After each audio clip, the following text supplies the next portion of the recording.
Ahí te va a aparecer, Muchas creo. gracias, maestro. Ujú.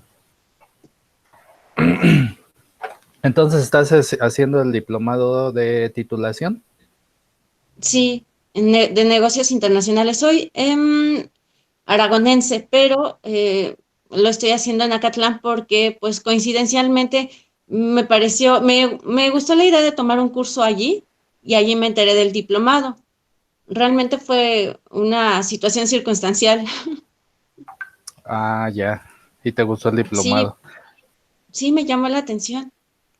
Y Ok. pues para efectos del módulo 2 que habla de la inserción comercial de Asia-Pacífico, nos solicitaron una entrevista con un especialista en este tema. Pues yo tengo el gusto de entrevistarlo a usted, maestro. Muchas gracias que se haya tomado el tiempo para poderme atender. No, de nada, me gusta apoyar a los estudiantes porque yo también soy estudiante del posgrado y Doctora, pues hay que apoyarnos entre nosotros, camarada. ¿verdad que sí? ¿No? Sí. Muchas gracias, maestro. ¿Qué le parecieron las preguntas? La revisé. Mira, yo soy especialista más en comercio que en Asia. O sea, también Ujú, sé de Asia porque yo imparto esa perfecto, materia en la FES, pero más de comercio. Entonces yo creo que se va a sesgar hacia allá, ¿no? Hacia la perfecto. cuestión comercial, arancelaria, de comercio exterior. Ujú, Ajá.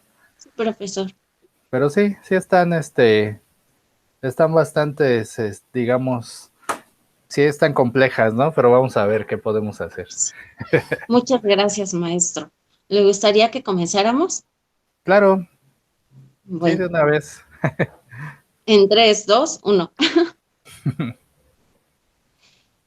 Buenos días, nos encontramos con el maestro César Soto Morales y él es titular de la carrera de Relaciones Internacionales en la Facultad de Estudios Superiores Aragón. Es candidato a doctor por la Universidad Nacional Autónoma de México con la tesis Nueva Política Comercial de Estados Unidos de América, sus efectos sobre el comercio con México. Buenos días, maestro. Buenos días. Listos, un gusto saludarlos si es que nos van a ver, ¿verdad? En grabación. ¿Verdad? Sí. Bueno, nuestra primera pregunta es, de acuerdo con su experiencia lo relativo al Asia-Pacífico, ¿cómo observa el comercio y la economía en esta región? Bueno, la región de Asia-Pacífico es una región muy amplia, para empezar. Tiene muchas diferencias entre cada uno de sus miembros. Tiene países muy, digamos, desarrollados, con una economía muy grande como China, como Japón, pero también tiene algunos miembros que pues son menos desarrollados y sus economías están más enfocadas a las actividades primarias, secundarias, como Camboya, por ejemplo, como bueno, Vietnam, que se ha convertido en un país manufacturero principalmente, como México. Este, entonces, pues es una región muy asimétrica, digamos, en cuanto a las economías. Sin embargo, como conjunto, la región Asia-Pacífico sabemos que es una potencia exportadora y productora de bienes, principalmente, pues es una región que incluso ha llegado a ser una amenaza para algunos otros países, ¿no? Como Estados Unidos, que pues de hecho eh, con la llegada del presidente Donald Trump ha tomado medidas para tratar de acotar el avance de esta región, sobre todo por el déficit que ha causado a su balanza comercial. Perfecto. Gracias, maestro. Con base a su análisis, ¿cuáles elementos usted considera que han integrado económicamente a los países emergentes en Asia-Pacífico? Bueno, integrado, ¿te refieres a que los han integrado entre ellos o a su integración con A el su, comercio mundial? a su integración en lo relativo al comercio o a su interacción propiamente. Bueno, sí, sí, sí, se puede hablar desde los dos puntos de vista. Ellos, como te dije, como son economías diferentes, asimétricas, y tienen diferente dotación de factores productivos, han logrado complementarse los países productores de materias primas con los países manufactureros, con los países que son exportadores, como Singapur, por ejemplo. Tenemos los que producen materias primas, tenemos los que procesan esas materias primas, como el caso de Vietnam, que es manufactura, Camboya, que son materias primas, y tenemos al exportador, que es Singapur, ¿no? Entonces, han logrado complementarse a través de sus áreas de integración comercial para realizar ese intercambio de factores productivos para fabricación de bienes, y entonces a través de sus puertos ya muy desarrollados y de los países que se dedican principalmente al comercio, sus plataformas exportadoras han logrado integrarse con la economía mundial. Además, al pertenecer a la Organización Mundial de Comercio y al tener tratados bilaterales y multilaterales de comercio con otros países, eso hace que hayan tenido ya un mayor alcance, ¿no? Sobre todo en productos con alta cantidad de valor en mano de obra, como los sectores textil, por ejemplo, son ellos una potencia exportadora también en los electrónicos. Pero sí, en los gracias electrónicos. sobre todo al libre comercio, a la integración. Es una complementariedad. Así es. Gracias, maestro. ¿Usted observa que las políticas comerciales que han atraído la inversión extranjera directa en Asia-Pacífico son adecuadas? Definitivamente son adecuadas. Tenemos el caso mayor exitoso, ¿no? Que es el de China, con sus zonas económicas exclusivas de producción, que han abierto su país a la inversión extranjera para la explotación tanto de mano de obra como recursos naturales. Pues esto ha ocasionado que muchas empresas de este lado del mundo, muchas empresas occidentales establezcan su producción en esos países. Entonces, para atraer la inversión, sí las considero adecuadas. Incluso, pues vemos reacciones, ¿no? Como la de Estados Unidos, el presidente Trump, que pues uno de sus postulados es precisamente regresar la producción a Estados Unidos porque se ha marchado a Asia, ¿no? Y tenemos el caso de la Sí. industria automotriz, donde empresas como Ford, como la Chevrolet, como la General Motors, tienen gran cantidad de plantas ya establecidas en países asiáticos, no solo en China, sino también en Corea, en Japón, en Vietnam. Entonces, en la mayoría de los países grandes de Asia tienen establecidas plantas. Eh, la política para fomentar la inversión ha sido muy exitosa de estos países gracias pues a su dotación de factores, su mano de obra barata y y los acuerdos comerciales, ¿no? Que tienen con el mundo. Muchas gracias, maestro. ¿Qué políticas públicas considera usted que son necesarias para la inversión extranjera directa ¿En dónde? en Asia-Pacífico? Bueno, en realidad ellos ya tienen su esquema y cada país tiene un esquema diferente. Eh, no, digamos que no tienen una política uniforme como región. Sin embargo, pues lo que yo considero adecuado es sobre todo para el desarrollo de sus propias economías, el diseño de esquemas de cooperación, es decir, entre entes públicos y privados, ya sea fomentar la inversión, pero que esa inversión pueda ser mixta, como lo hace China, y también contener la fuga de capitales a través de políticas de sus leyes de inversión extranjera para evitar que sea tan fácil llevarse los capitales de esos países. Pero verlo como región es difícil, porque como te digo, no tiene la misma política de inversión China que Japón, que Vietnam, que Camboya.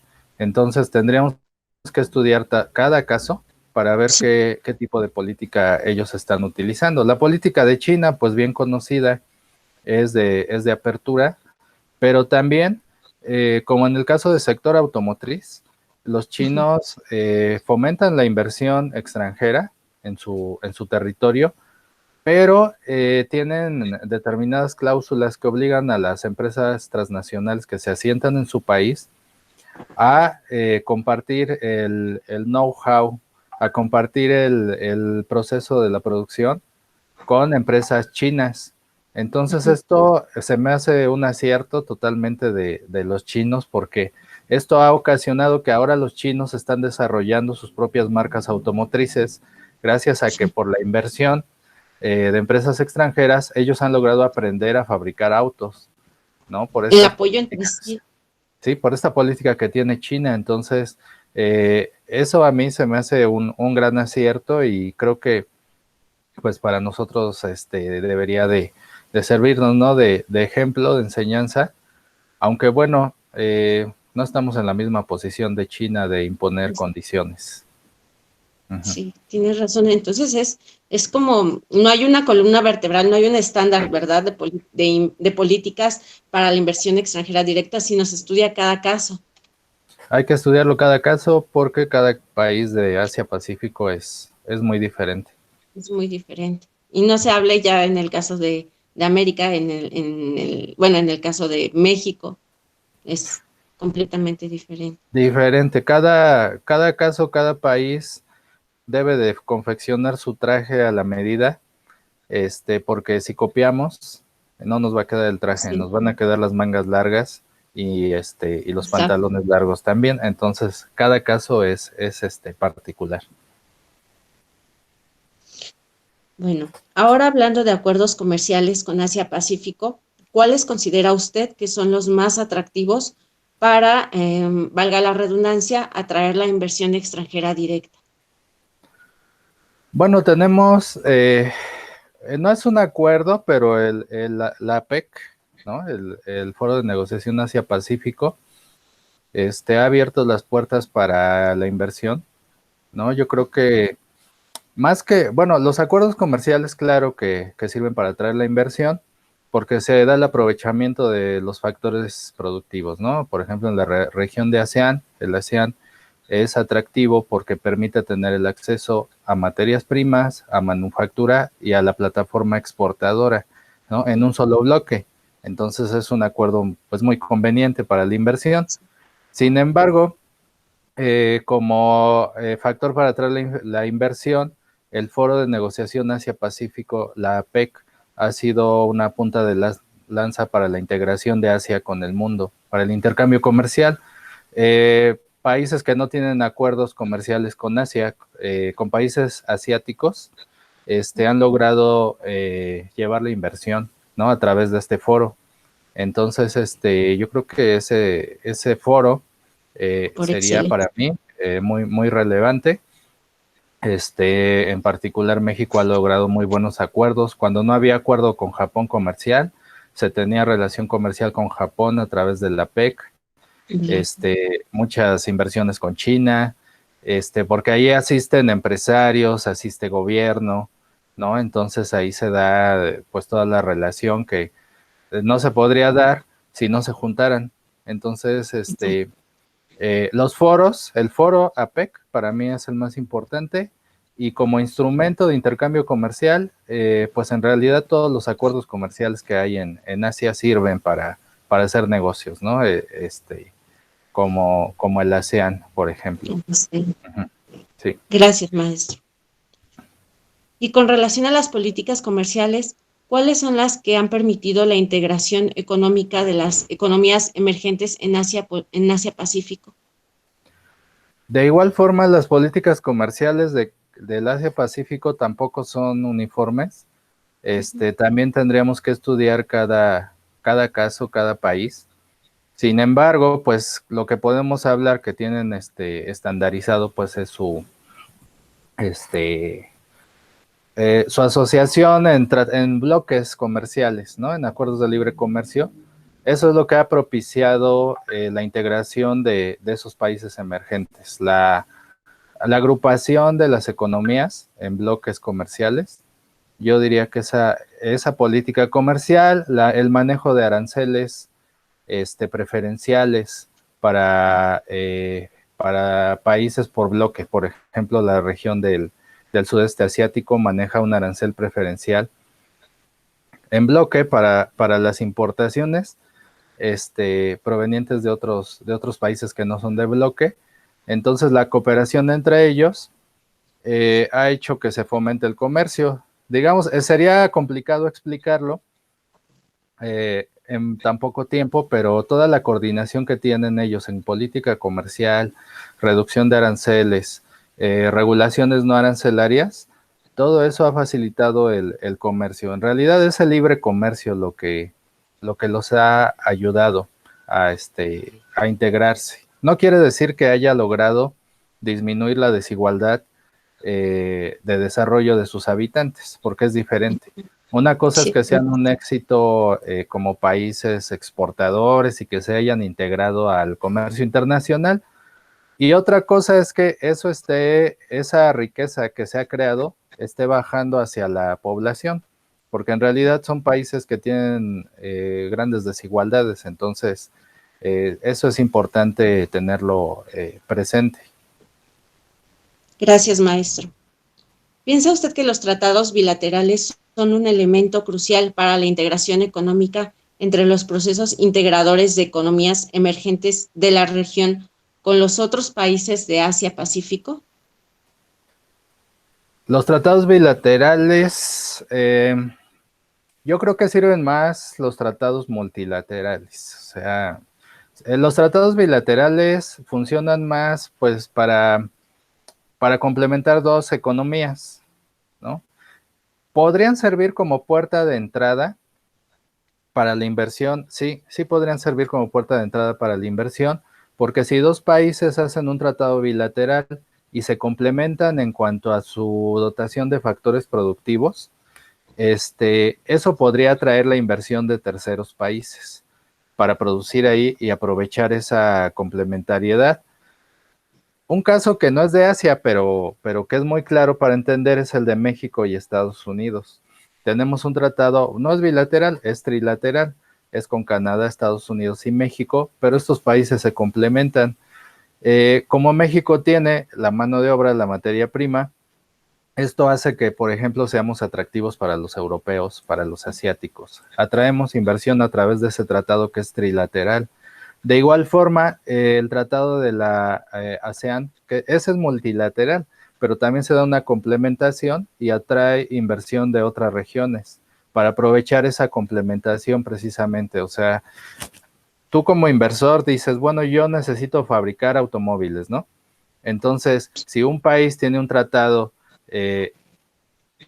bilateral, ¿no? En donde un país del tratado bilateral tiene la mano de obra y el otro tiene materia prima, entonces a mí como inversor me va a servir instalarme ahí y realizar comercio con ese país, porque es como si yo hiciera el acuerdo con los dos, ¿no? Por ese tratado.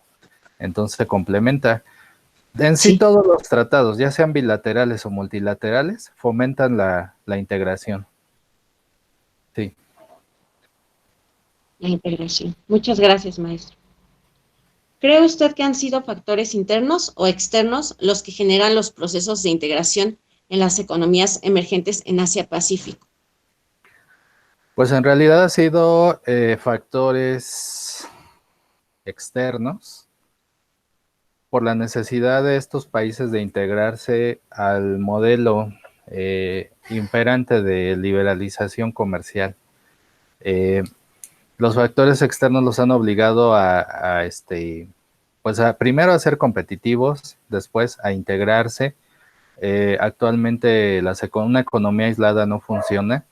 Entonces, lo interno es válido, lo interno es, digamos, válido para el desarrollo de las industrias nacionales, pero un país que se vuelca nada más a lo interno no va a tener un crecimiento económico. Entonces, principalmente los factores externos han llevado a estos países a a diseñar esas políticas que ahora tienen de integración, a tener eh, las negociaciones que tienen los acuerdos comerciales.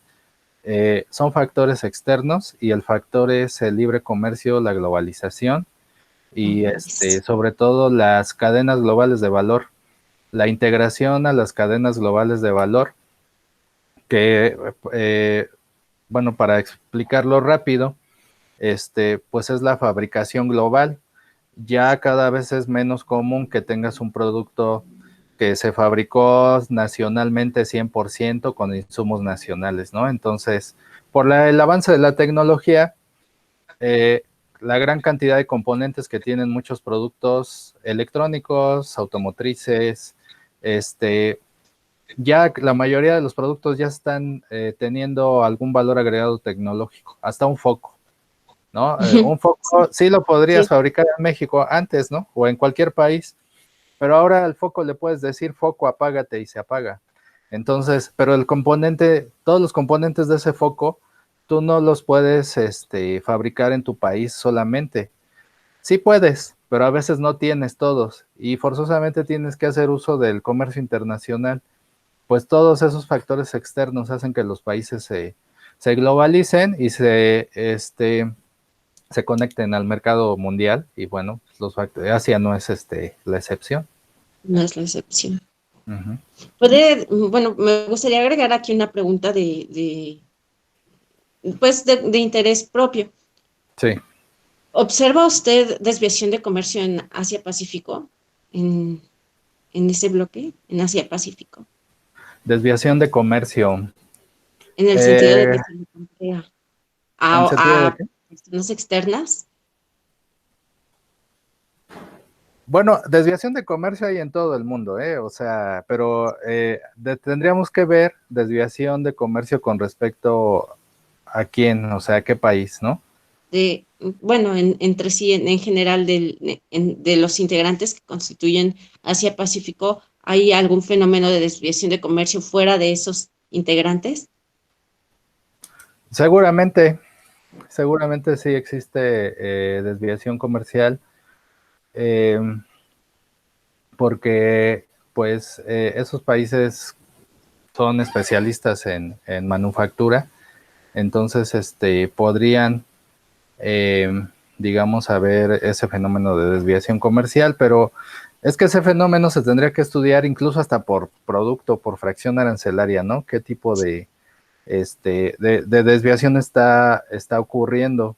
Tendríamos que estudiar algún sector en específico, pero seguramente hay, porque en todos los bloques hay, ¿eh? En todos. Muchas gracias, maestro. Sí. ¿Qué modelos de integración observa que hay en Asia-Pacífico? Modelos de integración hay varios. Como te digo, es una región muy, es asimétrica y son muy diferentes los actores. Entonces tenemos modelos de integración que están basados en economía planificada como China, y China va planificando todos los acuerdos de integración que va haciendo con otros países. Entonces ahí tenemos uno. También tenemos países que son muy dependientes de los países grandes, como por ejemplo Vietnam y China, ¿no? Ahí tenemos otro, que Vietnam tiene su propia planificación para su relación con China. Tenemos países como Japón, que tienen su economía, bueno, es totalmente liberal, ¿no? Y ellos están más orientados hacia Estados Unidos. Entonces, ahí está otro modelo de integración. Tenemos los países del sudeste asiático, que ellos han encontrado más un complemento entre ellos y que utilizan como plataforma de exportación a Singapur. Y bueno, ellos exportan mucho a Europa, exportan mucho a China también. Este, Incluso creo que son los más diversificados de todos los del sudeste asiático. Los del sudeste. Entonces, sí, los del sudeste asiático, no creo que haya un modelo, yo creo que hay varios modelos, dependiendo de geográficamente dónde estés y políticamente de quién dependas más, ¿no? Corea del Norte, Vietnam, pues tienen un modelo, sí, un modelo de exportación, en lo que coinciden todos, eso sí te lo puedo decir, un modelo exportador, ¿no? De manufactura para la exportación. ahí sí coinciden todos, pero cada uno lo orienta de acuerdo a sus objetivos, ya sea como bloque o nacionales. Si es Corea del Norte, pues ellos sí son muy, eh, ellos sí tienen su economía más planificada, ¿no? O China, que tiene un modelo, los chinos de verdad los admiro porque tienen un modelo a futuro totalmente. Entonces ellos están ya planeando la nueva ruta de la seda, ¿no?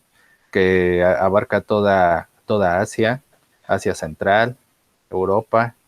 Están mirando hacia el otro lado y incluso llegan hasta América. Ellos traen un modelo de planeación ya a largo plazo, como todo lo que hacen en China, lo piensan a largo plazo. Este, entonces, pues tenemos ahí, ya dije, como 5 o 6 modelos, ¿no? No hay uno solo, son muy complejos, Asia es muy compleja. Muchas gracias, maestro. ¿Dicha integración comercial ayuda realmente a las economías emergentes a competir en el mercado de Asia-Pacífico? ¿Lo considera usted?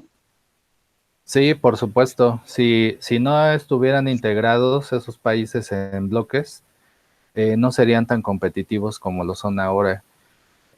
Como ya lo hemos dicho, se complementan, aprovechan su dotación de factores productivos y el bloque al que pertenecen les ayuda a tener una cadena regional de valor.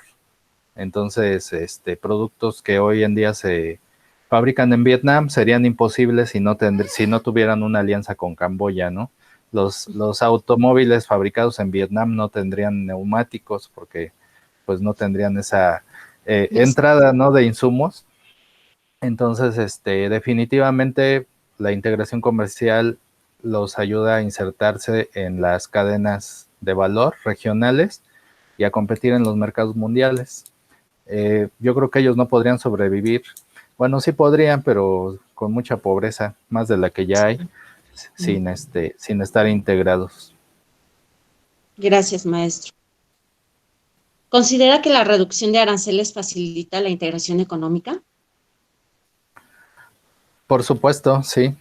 La reducción de aranceles es una base del libre comercio y de la integración, dado que permite la producción regional, digamos, fomenta las cadenas de valor. Sin una política de cero aranceles o de reducción de aranceles sería imposible la integración comercial. Gracias a acuerdos de libre comercio como los que hay en Asia y en todo el mundo, es posible que las empresas puedan localizar su producción en donde existen los factores abundantes, ¿no? Por Sí. ejemplo, empresas textiles. Algunos países tienen capital, tecnología, otros tienen materia prima, mano de obra, y entonces al no haber aranceles que pagar entre las fronteras, pueden producir sus productos, producir sus bienes, intercambiarlos y enviarlos hacia el extranjero, ¿no? Y trabajar como si fueran un solo país. De eso se trata los bloques, trabajar como si no hubiera fronteras y aprovechar toda la riqueza que existe en un bloque comercial. Pero eso solo es posible sin aranceles. Si le pones Sí, aranceles, se encarece todo y ya no eres una competitivo. complejidad. ¿Se deberían implementar aranceles externos homogéneos a los países no miembros de la Alianza Pacífico y de la ANSEA para relacionarse de manera equitativa con las potencias económicas de Asia-Pacífico? Aranceles externos. Sería muy difícil implementar aranceles externos comunes, me imagino, ¿no? Un arancel externo común por región. Sería difícil porque cada país es diferente, tanto de la Alianza del Pacífico como los países asiáticos. Tenemos países bien diferentes, o sea, no se puede comparar, por ejemplo, en Alianza del Pacífico, México y Chile más o menos, pero con Perú, pues no son muy simétricas, digamos, las economías. Entonces Y además tienen diferentes socios comerciales, tanto los de la Alianza del Pacífico como los de Asia-Pacífico. Cada país tiene diferentes socios comerciales, mientras que algunos comercian más, hablando de Latinoamérica, algunos comercian más con Asia, otros como México tienen concentrada su comercio con Estados Unidos. Entonces, sería muy difícil establecer un arancel externo común. Y además, cada país de los miembros, tanto de Asia como de Latinoamérica, tienen sus propios acuerdos comerciales con terceros países. Por ejemplo, México tiene un acuerdo con la Unión Europea, pero también, no sé si Chile, sí, a través de Mercosur, también tienen acuerdo con una Unión Europea. Entonces, ¿cómo haces para establecer un arancel externo común? De hecho, sería imposible, porque si se acordara con los miembros de la Alianza del Pacífico un arancel externo común y dijeran que para Estados Unidos se va a establecer tal porcentaje de arancel en tales fracciones arancelarias, México diría no lo puedo cumplir, yo tengo el TEMEC. Entonces, imposible. Debido a le dicen Spaghetti Bowl, a la proliferación de tratados comerciales, es decir, cada país tiene tratados con muchos países.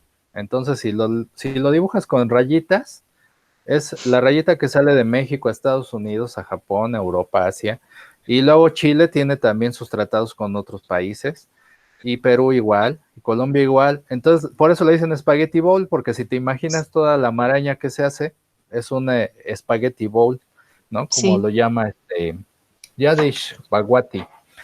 Entonces, definitivamente no, no se puede. Arancel externo común. muchas gracias, maestro.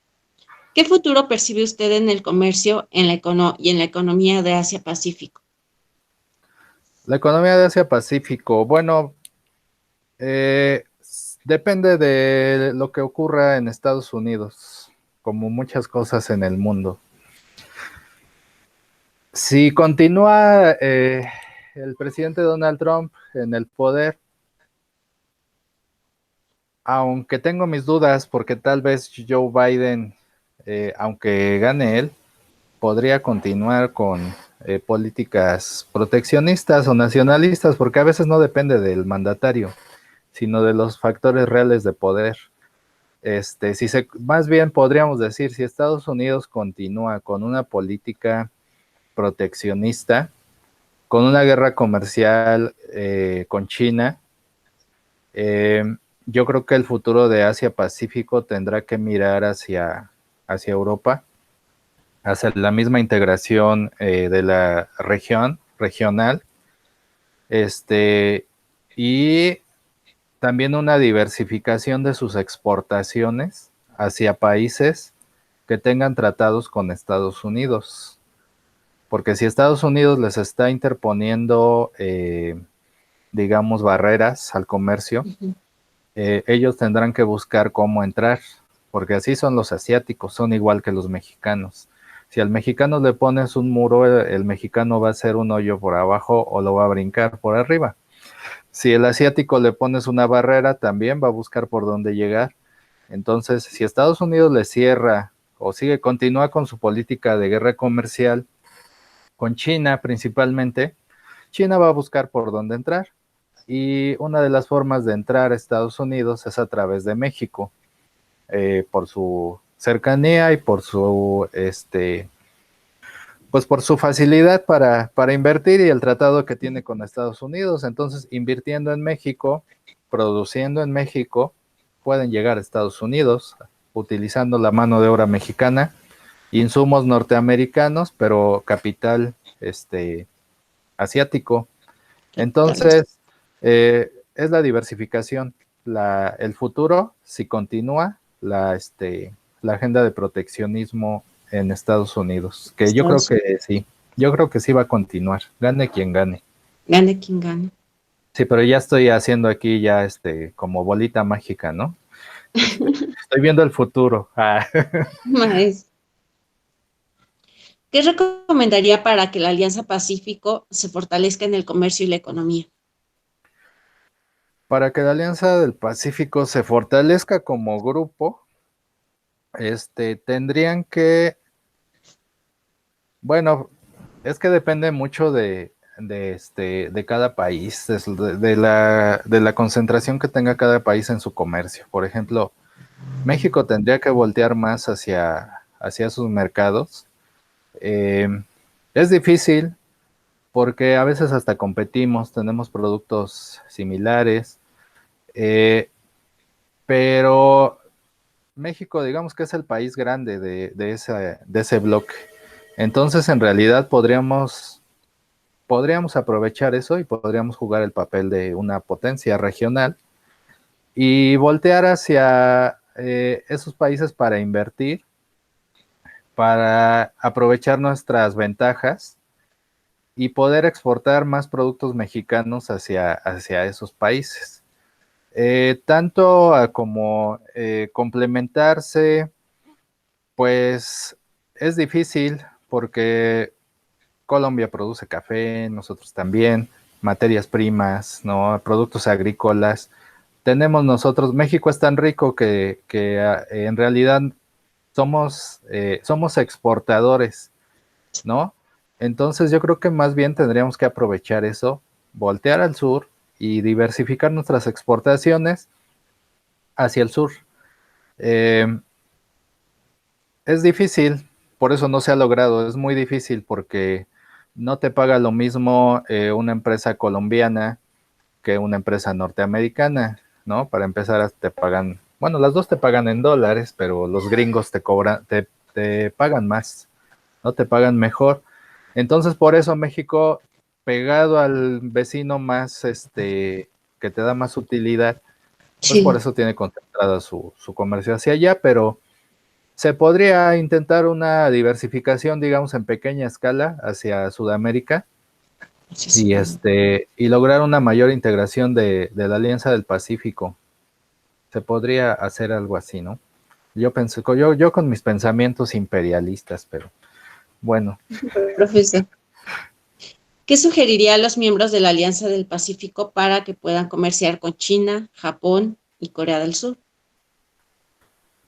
Eh, que aprovechen su relación con Estados Unidos, de los países de la Alianza del Pacífico, para atraer la inversión china, coreana y japonesa, dijiste. Sí, Este, y Corea del Sur.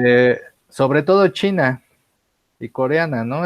Si aprovechamos que estos países tenemos una gran relación comercial con Estados Unidos, podríamos atraer más inversión. ¿Cómo? Pues ofreciéndoles eh, incentivos para poder producir en nuestros países, ¿no?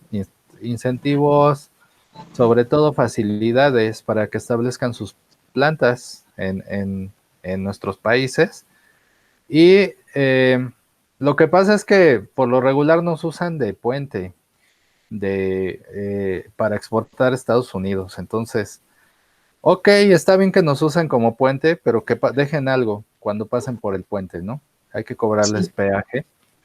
Entonces, sí, que produzcan en México, que produzcan en Colombia, ¿no? Que produzcan en los países de la Alianza del Pacífico, pero que dejen algo. Y bueno, para poder incrementar nuestras exportaciones de este lado de nosotros latinoamericanos a Asia, ujú, pues ahí tendríamos que especializarnos en productos que ellos demanden, realizar, digamos aquí tanto a los gobiernos como a los empresarios de los países de la Alianza del Pacífico tendrían que realizar estudios muy específicos por fracción arancelaria. O sea, la única forma de llegar a mercados, bueno, no es la única, pero una forma muy importante de llegar a mercados de Asia es viendo qué es lo que ellos necesitan. O sea, yo tengo muchos productos, pero yo no le voy a poder exportar a China, a Corea, a Japón. No les voy a poder exportar de todo porque ellos también producen eso. Entonces, ¿qué es lo que tengo que hacer? Ah, bueno, por sector, por fracción arancelaria, es una cuestión muy técnica y muy específica, estudiar, bueno, qué se necesita ya, ¿no? ¿Qué producto no tienen y qué producto demandan? Entonces, realizar estudios de la demanda, ¿a quién le toca? Bueno, le toca al empresario que tiene una mercancía y dice, yo quiero exportar a Asia. Bueno, entonces voy a estudiar un estudio muy técnico, para ver si mi producto es demandado en qué país de Asia, ¿no? Y una vez que lo localizo, allá lo mando y así incremento mi relación comercial. Y al gobierno también le toca, a través de los organismos promotores del comercio exterior, tener especialistas que realicen estudios de mercados, de demanda, para poder llegar a esos mercados. Eso solo se logra pues cuando el gobierno en realidad tiene la intención de apoyar a los empresarios. O sea, yo te voy a buscar demanda y después, mira, aquí te presento este estudio, como lo hacía ProMéxico. Como lo hacía ProMéxico, como Bancomex también lo llegó a hacer. Se necesita que pues las entidades, los organismos de fomento al comercio exterior también se pongan las pilas a hacer eso, ¿no? De hecho, yo no estuve de acuerdo con la desaparición de ProMéxico. No me gustó esa decisión y eso que el gobierno actual me gusta, pero esa decisión no me gustó. Entonces, pues yo creo que a través de ese tipo de estudios muy técnicos, ¿no? Y bueno, pero ese tipo de estudios empieza en un lugar, empieza ahí donde estás tú, en los diplomados, en las universidades, en las escuelas de negocios y comercio. O sea, para poder diversificar necesitas especialistas y los especialistas se dan con educación de calidad, ¿no? Entonces, fomentando la educación pública en materia de comercio exterior, ahí es el inicio, ahí es la semilla. Ya después esos especialistas van a gobierno, van a empresas, buscan mercados y se logra diversificar. Entonces, la base es la educación, ¿no? La educación en comercio, comercio y Y que haya negocios. un acercamiento del gobierno, ¿verdad? Que emane el acercamiento del gobierno hacia los empresarios y no esperen a que los empresarios vayan a ellos. Y pues que sea una reciprocidad, ¿verdad? Así es, los dos, tanto gobierno como empresarios se tienen que poner las pilas. Si los empresarios están contentos con exportar a Estados Unidos nada más, pues no va a pasar nada. Si el gobierno no establece y no realiza este tipo de estudios, pues tampoco, ¿no? Entonces, y yo lo veo muy verde, la verdad, al gobierno, no a todos. Por ejemplo, si ahora que yo sea diputado, senador o presidente, ¿no? Voy a proponer, por ejemplo, que en cada ayuntamiento exista una oficina de promoción a las exportaciones. O sea, eso ningún ayuntamiento lo tiene. Y imagínate que en cada ayuntamiento del país, ¿no? Cada municipio tenga su propia oficina de promoción a las exportaciones, porque la riqueza está en todo el país. No nada más en las urbes, ¿no? En Monterrey, Guadalajara, Ciudad de México y las principales urbes, ahí sí hay fomento a la exportación, ¿no?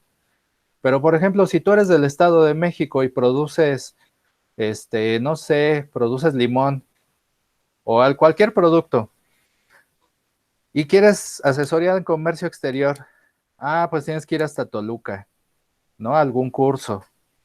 Pero tu ayuntamiento no te va a capacitar. Y bueno, entonces, pues se necesita eso, se necesita que le quieran invertir. Si no se le invierte, pues Orientación. no va a haber. Ajá. Gracias, maestro. En su perspectiva, ¿cuáles experiencias del proceso de integración económica de ANSEA podría servir de base a la Alianza del Pacífico? ANSEA tiene un esquema que se llama, me parece que se llaman triángulos de desarrollo, algo así. Se me fue ahorita el nombre de esa estrategia, pero me parece que se llama triángulos de desarrollo. Es decir, es una complementación. Un país que tiene materias primas se complementa con el que tiene el capital, con el que tiene manufactura, y el que lo puede exportar. Entonces, entre ellos arman esos triángulos productivos dentro de la región, pero localizan ciudades o estados, ¿no? No sé cómo le llamen ellos. A ver, este estado tiene mucha materia prima, ¿no? Tiene energéticos. Y este otro estado de otro país tiene una refinería, ¿no? Y este otro, Singapur, tiene la plataforma exportadora, tiene tanques, tiene buques. Entonces ahí crean un triángulo complementario dentro de la región que ayuda al bloque a ser más productivo. Entonces tienen triángulos de agricultura, triángulos de energéticos, triángulos de manufacturas, ¿no? Y ya haz de cuenta que aquí tuviéramos el triángulo, ¿qué sería? No sé, Michoacán, ¿no? México, Ciudad de México, Veracruz, ¿no? ¿Para qué? Para que producir aguacate en Michoacán, capital de Ciudad de México y la exportación Veracruz. Bueno, ese sería nacional, ¿no? Pero, por ejemplo, tenemos Una articulación, perfecto. es una articulación, pero a nivel Norteamérica, por ejemplo, tenemos los triángulos productivos de automóviles, ¿no? México produce los parabrisas, los arma, Estados Unidos los motores y Canadá componentes electrónicos, y entonces el triángulo Quebec, Minneapolis, Aguascalientes, ¿no? Y entonces ahí es un triángulo productivo. En Norteamérica sí se da, sobre todo en el sector automotriz, así estamos integrados. Pero ellos, desde los 90, ellos tienen ese esquema, triángulos productivos. Entonces creo que eso podríamos mucho aprender de ellos. Agiliza los procesos y minimiza los tiempos y los costos. Y pues es fluida esa interacción, ¿verdad? Así es un encadenamiento productivo. Uh-huh. Perfecto. Y aquí estoy. ¿Qué recomendaría a los miembros de la Alianza del Pacífico de la experiencia de la Asociación de Naciones del Sureste de Asia, ANSEA, para poder negociar con las economías más grandes? Negociaciones asimétricas comerciales, ¿no? Entre países pequeños, más débiles, y países, potencias. Bueno,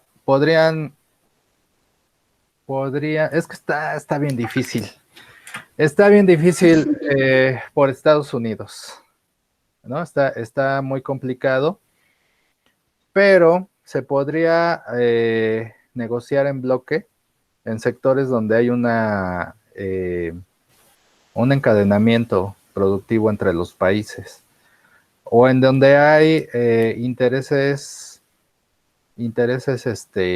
comunes. Por ejemplo, es que ahora sí me la pusiste en chino, hablando de Asia, Hablando de eso. para poder negociar con ellos. Lo que pasa es que, mira, en realidad cuando tú haces un acuerdo de libre comercio, a veces negocias con los mismos actores, tanto dentro de tu país como en la potencia, ¿no? Por ejemplo, cuando realizamos el Tratado de México, Estados Unidos, Canadá, se hizo la negociación con Ford de Estados Unidos y Ford de México. O sea, eran empresas era la misma empresa que tenía intereses tanto en México como en Estados Unidos. Entonces, ahí más bien lo que yo podría proponer es negociar con las empresas multinacionales antes de negociar un acuerdo de libre comercio, un acuerdo comercial. Tenemos a Ford de México y Ford de Colombia, ¿no? Si vamos a hacer un acuerdo en el sector automotriz, primero ve con Ford, ¿no? Para ver qué necesita, qué quiere y qué se va a poder acordar. Y ya después vas con el gobierno de Estados Unidos, pero ya teniendo amarrada la negociación con la empresa multinacional.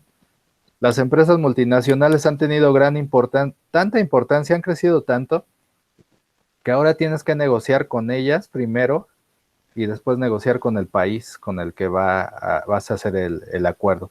Porque a fin de cuentas, Ford de Estados Unidos va a presionar al gobierno de Estados Unidos para que firme o no un acuerdo comercial, como pasó en el TEMEC.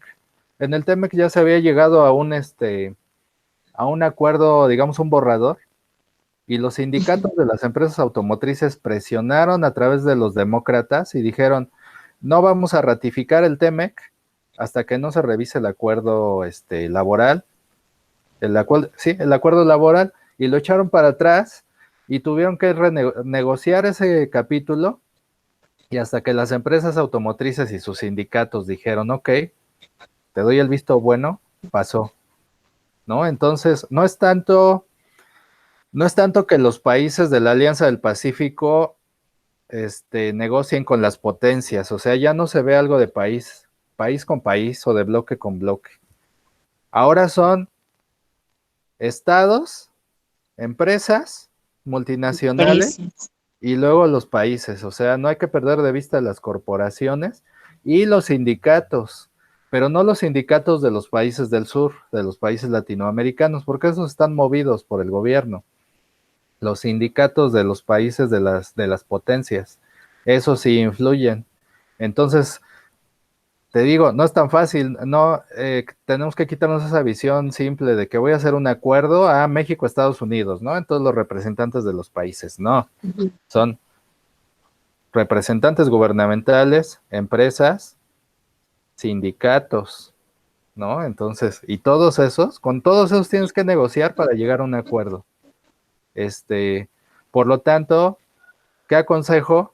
Pues que se tenga una visión más amplia y que los que hacen acuerdos de libre comercio vean eso y negocien integralmente. Sí lo ven, o sea, sí lo hacen.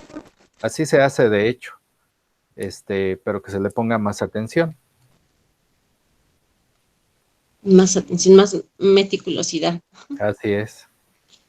¿Cuáles son las estrategias de la alianza que la Alianza del Pacífico tiene para hacer una plataforma de exportación a la región Asia-Pacífico? A ver, perdón, otra vez me fui un momento. Sí, profesor. ¿Cuáles son las estrategias que la Alianza del Pacífico tiene para hacer una plataforma de exportación a la región Asia-Pacífico? Ok. Para que nosotros como bloque Alianza del Pacífico seamos una plataforma de exportación, tendríamos que tener productos que ellos necesitan. Y regresamos a lo mismo, ¿no?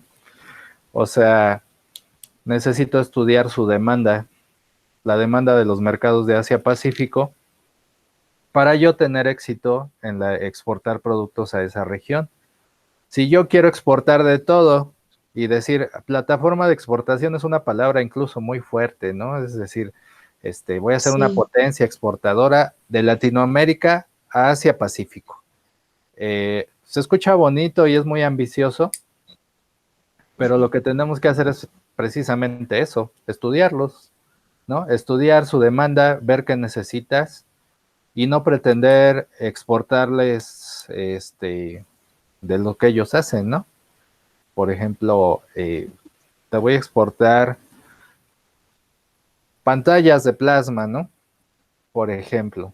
No, pues sí, Vietnam fabrica millones de pantallas, China también.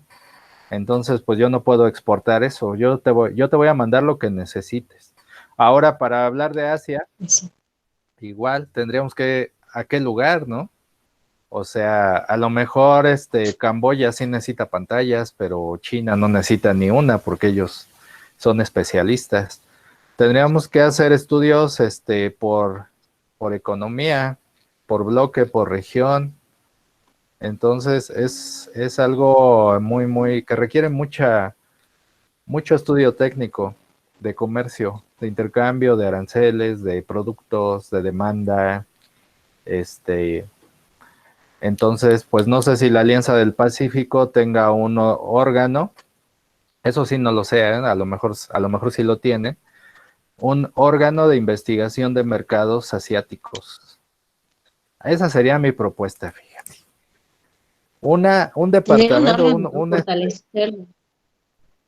sí, una comisión de estudios de mercados asiáticos, así, de plano. O sea, ustedes, le voy a dar un presupuesto de la Alianza del Pacífico y a ese organismo de la Alianza del Pacífico lo voy a dedicar únicamente a buscar demanda de productos, ¿no? Y todos esos estudios los voy a poner a disposición de los miembros de la Alianza del Pacífico para que si Perú no lo tiene, a lo mejor México sí lo tiene. Y mira, ahí está el estudio, ahí están los contactos, incluso ver qué empresarios son los que importan ese producto. Y Ujú. y entonces México, mira, yo no lo tengo, Colombia, pero tú sí. Órale, contáctalos y a exportar. La única forma de crecer una plataforma es localizando la demanda, haciendo el contacto de negocio y mandándoles el producto, vendiendo. Es una cuestión más de estudio, más de demanda y más de negocios, ¿no? Entonces, más que de voluntad, porque es muy bonito a los políticos escucharlos y decir, vamos, y vamos a hacer la plataforma exportadora de América Latina y lo lograremos y voten por mí, ¿no? Pero no, es una cuestión de talacha, de chambearle, de buscar los mercados. Exacto. Ujú. Bueno, vamos a nuestra 20ª pregunta, profesor. Ay, pensé que no llegaríamos. ¿Cómo?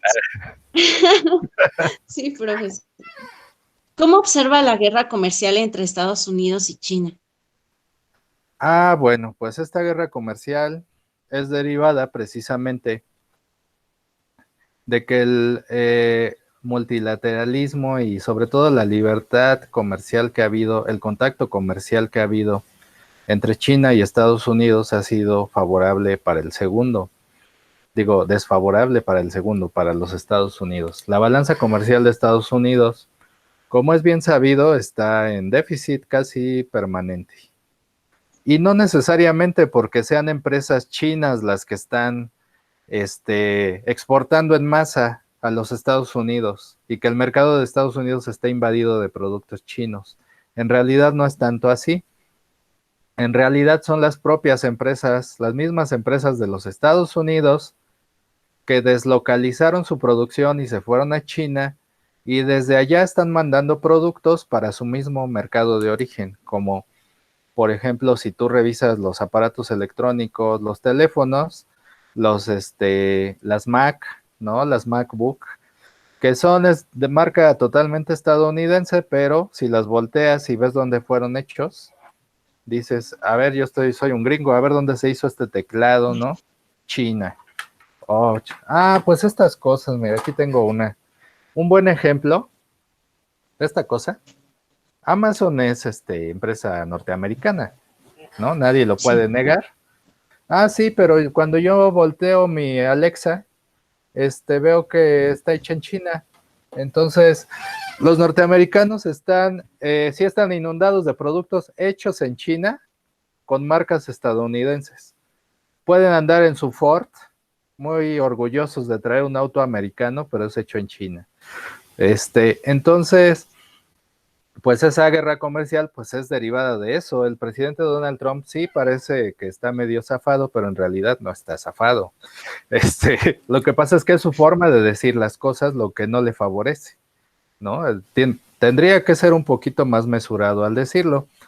Él de plano dijo, es muy claro, lo que tiene él que es muy claro, dice, es que se han aprovechado de nosotros los demás países. ¿No? Y están aprovechándose de nuestra riqueza, se están llevando nuestros empleos, se están llevando nuestra inversión.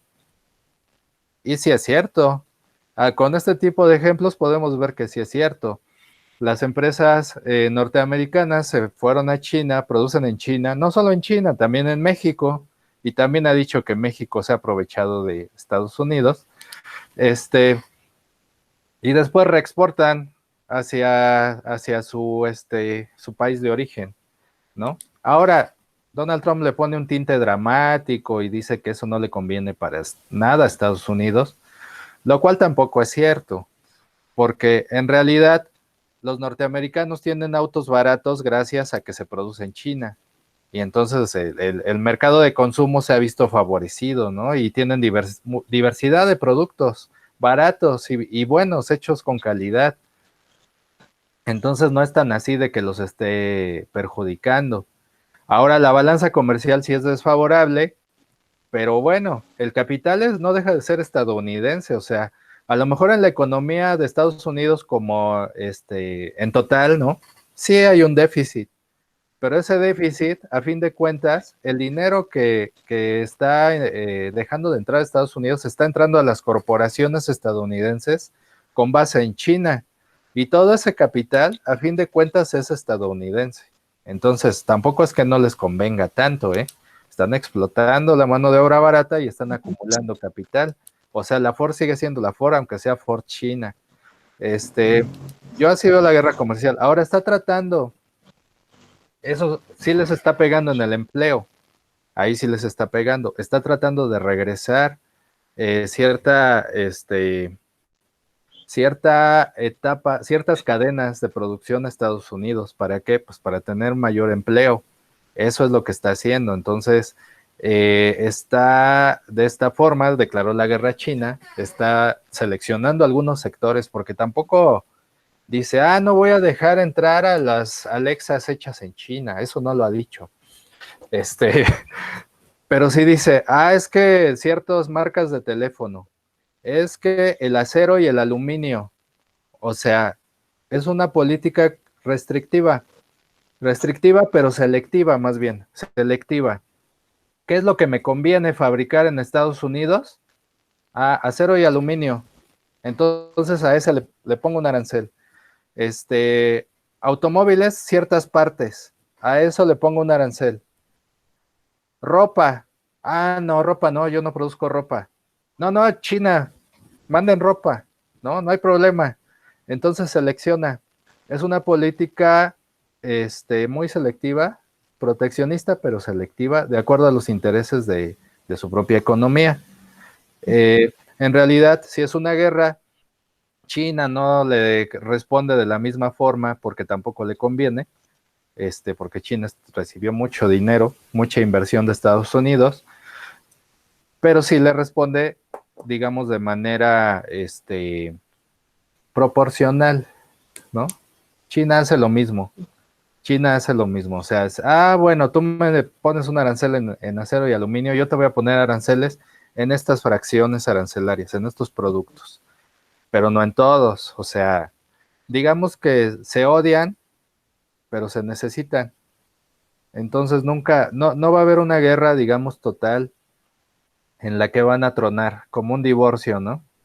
Que dicen, ya no te quiero, no necesito de tu dinero porque yo trabajo, ¿no?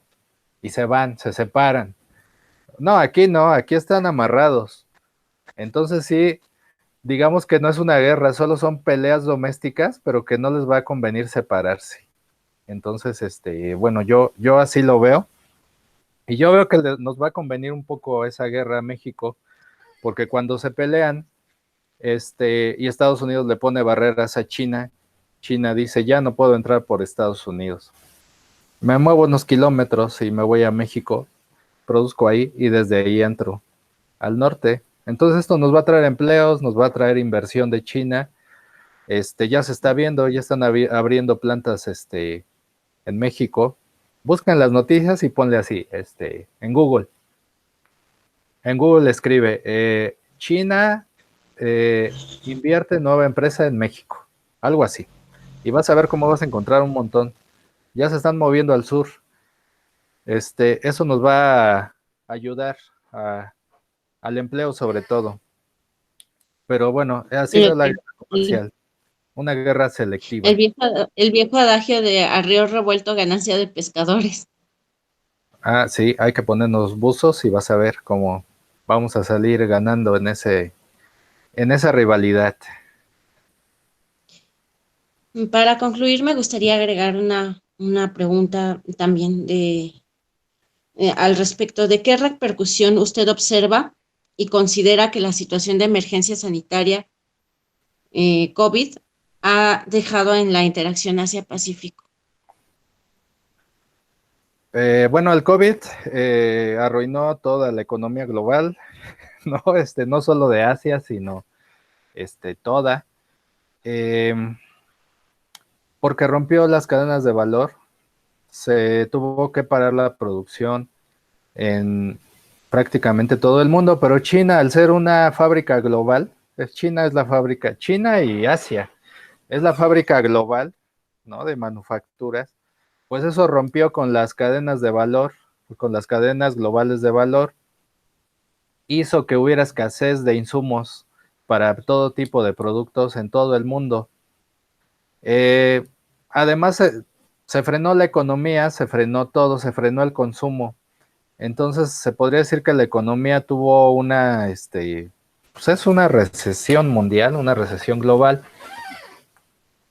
que, bueno, ya se venía dando por la guerra comercial que hay entre las potencias, ¿no? Y los países emergentes, el cambio de modelo del capitalista, y el COVID vino a resetear todo eso, fue como un reseteo, ¿no? En donde, bueno, los países como Estados Unidos, como Gran Bretaña, ya no están tan contentos con el libre comercio. Vino el COVID, demostró que en efecto, el libre comercio a veces casi siempre beneficia, pero en una pandemia afectó demasiado, porque las empresas norteamericanas dependían de insumos asiáticos y cuando en Asia inicia el virus, se quedaron sin insumos. Entonces eso hizo que pues ya no pudieran producir, ¿no? Afectó totalmente el comercio, las cadenas de distribución.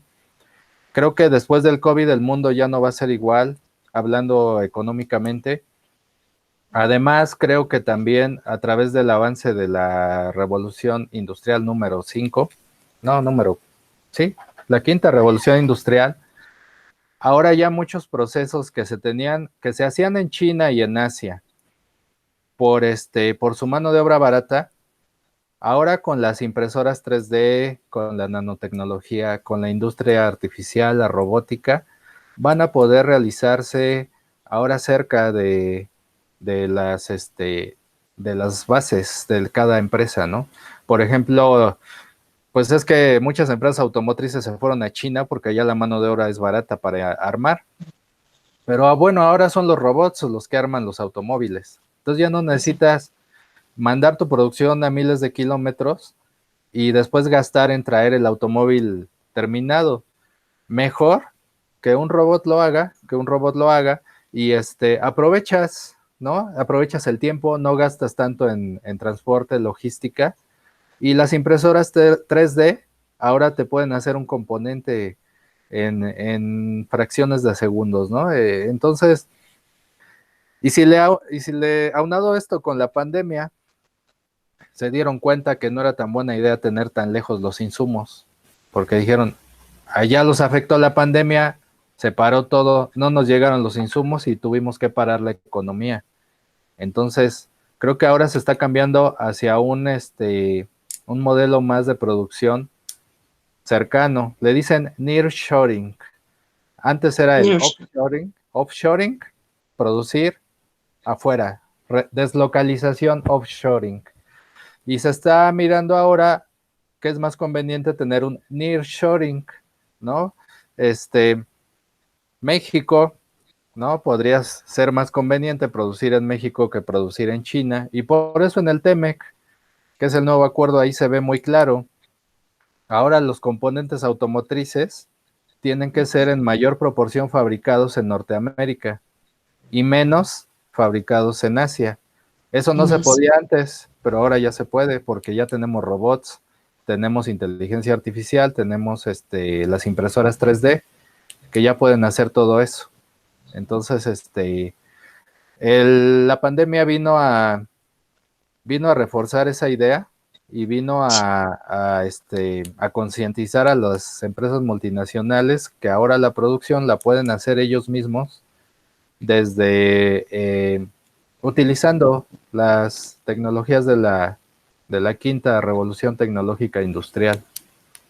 Esa quinta revolución es muy impresionante. Estaba viendo bueno, agregando un poco, tal vez Sí, no tiene nada que ver con esta entrevista, pero sí me llama mucho la atención que lo mencione, maestro, porque es muy importante. Son ahora capaces esas impresoras en 3D hasta de generar modelos para reconstruir cadenas de ADN y de componentes a nivel médula espinal que puedan devolverle la movilidad al cuerpo de las personas que de alguna manera han sido afectadas por algún accidente o alguna afectación que les impida mover sus articulaciones, sus brazos, manos. Entonces, esta revolución industrial es sin duda un parteaguas impresionante en la ciencia y pues desde luego para lo que atañe a este tema, el comercio, la tecnología como tal, es correcto. Nos está reseteando todo, nos está cambiando todo, y incluso la educación. la Eh, educación. de, de hecho, ahorita nos hubiéramos podido ver en la FES, ¿no? Pero pues desde nuestra casa. Entonces, Sí, gracias a eso, ¿no? A la revolución tecnológica industrial. Ya nada va a así ser es, igual. Estamos en un punto que va a cambiar todo. La pandemia y no es la pandemia, esto ya se venía dando, pero la pandemia lo aceleró y entonces está exactamente. acelerando el cambio. Ahora nos vamos a volver más virtuales, más de inteligencia artificial, ¿no? Que Así es. presenciales. Ujú. Muchas gracias, maestro. No, de nada. Fue un gusto compartir con usted esta sesión de preguntas y respuestas y desde luego le agradezco mucho su tiempo y me queda un conocimiento bastante amplio y un panorama, se abrió el panorama con respecto a este tema, a mi formación dentro de este diplomado. No, gracias también a ti porque me estás dando material para mi canal de YouTube. Entonces Perfecto, maestro. saluda al público, ¿no? ¿Podría compartirlo, maestro, su canal de YouTube? Así se llama César Soto. Te lo paso, Muchas gracias. ahora que suba el video, Desde luego, maestro. te paso el canal. Voy a detener la grabación, ya acabamos, ¿verdad? Ya, Sí. sí.